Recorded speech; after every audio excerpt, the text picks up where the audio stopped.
বিসমিল্লাহির রহমানির রহিম। আসসালামু আলাইকুম। আজকের আয়োজনে থাকছে 20টি সাধারণ জ্ঞান এমসিকিউ। আপনারা পুরো আয়োজনটি মন দিয়ে দেখতে থাকুন। বিসিএস সহ যে কোনো প্রতিযোগিতামূলক পরীক্ষায় এই প্রশ্নগুলো বিশেষ গুরুত্বপূর্ণ। প্রশ্নে ফিরে যাচ্ছি। কোন মোগল সম্রাট তার শাসন আমলে বাংলা প্রতিষ্ঠা লাভে ব্যর্থ হয়েছিলেন? 4টি অপশনের মধ্যে থেকে সম্রাট হুমায়ুন তার শাসন আমলে বাংলা প্রতিষ্ঠা লাভে ব্যর্থ হয়েছিলেন। মোরাই একটি ফুলকে বাঁচাবো বলে যুদ্ধ করি গানটি প্রথম কে রেকর্ড করেন? মোরাই একটি ফুলকে বাঁচাবো বলে যুদ্ধ করি গানটি রেকর্ড করেছিলেন আপেল মাহমুদ। 1954 সালে পূর্ব পাকিস্তান প্রাদেশিক পরিষদ নির্বাচনে যুক্তফ্রন্টের প্রতীক কী ছিল?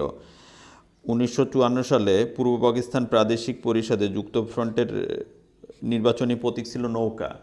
বঙ্গবন্ধুর লেখা কারাগারের রোজনামচা প্রকাশিত হয় কবে? ফাল্গুন 1423 সালে এটি প্রকাশিত হয়। বীরশ্রেষ্ঠ হামিদুর রহমানের পদবি কী ছিল? 4টি অপশন দেখুন। 76 নম্বর প্রশ্ন। এটি ছিল সিপাহী হামিদুর রহমান। বাংলাদেশের চিনি এবং খাদ্য শিল্প কর্পোরেশনের অধীনস্থ চিনি কলের সংখ্যা কতটি? অধীনস্থ চিনি কলের সংখ্যা 15টি চিনিকল। কোনটি ম্যানগ্রোভ উদ্ভিদ নয়? ম্যানগ্রোভ উদ্ভিদ নয় হলো গজারি ম্যানগ্রোভ উদ্ভিদ নয়।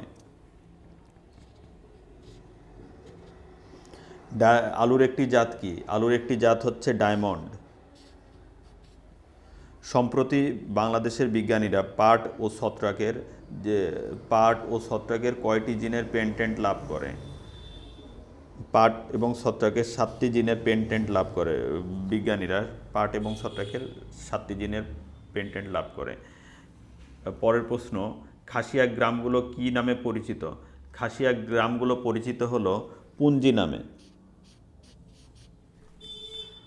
বার্ষিক উন্নয়ন কর্মসূচি এডিবি অন্তর্ভুক্ত খাত নয় কোনটি? এডিবি অন্তর্ভুক্ত খাত নয় শিক্ষা, ধর্ম, পরিবহন, যোগাযোগ, কৃষি, এগুলো সবই এডিবি অন্তর্ভুক্ত খাত। জনপ্রশাসন এডিবি অন্তর্ভুক্ত খাত নয়। ট্যারিফ কমিশন কোন মন্ত্রণালয়ের অধীনে? ট্যারিফ কমিশন বাণিজ্য মন্ত্রণালয়ের অধীনে। ঘোড়াশাল সার কারখানায় উৎপাদিত সার কোনটি? ঘোড়াশাল সার কারখানায় উৎপাদিত সার হলো ইউরিয়া। ড্রাইভিং লাইসেন্স প্রদান করে কোন সংস্থা? বিআরটিএ ড্রাইভিং লাইসেন্স প্রদান করে থাকে। জাতীয় সংসদের পতাকায় কয়টি তারকা রয়েছে? জাতীয় সংসদের পতাকায় তারকা রয়েছে 4টি তারকা রয়েছে জাতীয় সংসদের পতাকায়। রাষ্ট্রপতির সুপারিশ ব্যতীত সংসদে উত্থাপন করা যায় না কোন বিল? অর্থ বিল রাষ্ট্রপতির সুপারিশ ব্যতীত উত্থাপন করা যায় না। গ্রামীণ উন্নয়ন এবং বিপ্লব সংবিধানের কোন অনুচ্ছেদে বর্ণিত? গ্রামীণ উন্নয়ন এবং বিপ্লব সংবিধানের 16 নম্বর অনুচ্ছেদে বর্ণিত। মনে রাখবেন।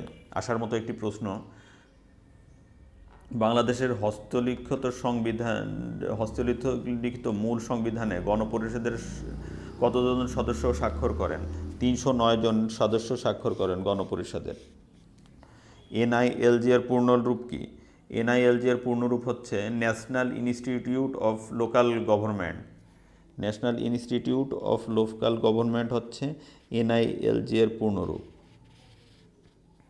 বাংলাদেশ সর্বশেষ উপজেলা কতটি? সর্বশেষ উপজেলা শায়েস্তাগঞ্জ। হবিগঞ্জ বাংলাদেশের সর্বশেষ উপজেলা।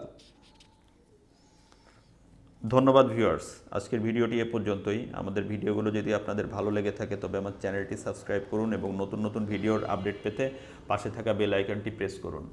সবাই ভালো থাকবেন, সুস্থ থাকবেন, পড়াশোনার মধ্যেই থাকবেন। আল্লাহ তাআলা সবাইকে একটা জিনিস সমানভাবে দিয়েছেন, সেটা সময়। সময়ের মূল্যায়ন করুন। ভালো থাকুন, সুস্থ থাকুন। আল্লাহ হাফেজ।